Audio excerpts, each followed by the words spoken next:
பித்தம் குறையிறதுக்கு செம டேஸ்டியான கொத்தமல்லி சாதம் வித் டிஃப்ரெண்ட் சைட் டிஷ்ஷோடு நீங்கள் செஞ்சு சாப்பிட்டு பாருங்கள். டேஸ்ட் ரொம்ப அருமையாக இருக்குங்க. அதை செய்கிறதுக்கு 1 ஸ்பூன் சோம்பு, 2 ஏலக்காய், 2 கிராம்பு, 1 துண்டு பட்டை, 200 கிராம் அளவுக்கு சீரக சம்பா அரிசி, ஒரு மீடியம் சைஸ் பெரிய வெங்காயம், 150 கிராம் அளவுக்கு சின்னதாக நறுக்கின கொத்தமல்லி இலை, 2 பச்சை மிளகாய், 1 ஸ்பூன் இஞ்சி பூண்டு பேஸ்ட்டு, 1/4 கப்புக்கு தேங்காய் பால். இப்போ குக்கர் நல்லா காய வச்சுட்டு எண்ணெய் சூடானதும் எடுத்து வச்சுருக்க பொருள் எல்லாத்தையும் போட்டு நல்லா வதக்கிடுங்க.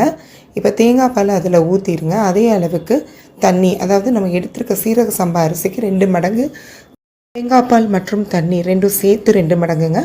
அதை போட்டு நல்லா கொதிக்கவும் தேவையான தூளுப்பை போட்டுட்டு நீங்கள் அரிஞ்சு வச்சுருக்க இந்த கொத்தமல்லி தலைகள் அதில் போட்டுட்டு ஒரு விசில் அல்லது 10லேருந்து 12 நிமிஷம் வரைக்கும் நீங்கள் அடுப்பில் வச்சுருந்தாலே போதும். சூப்பரான கொத்தமல்லி சாதம் ரெடி.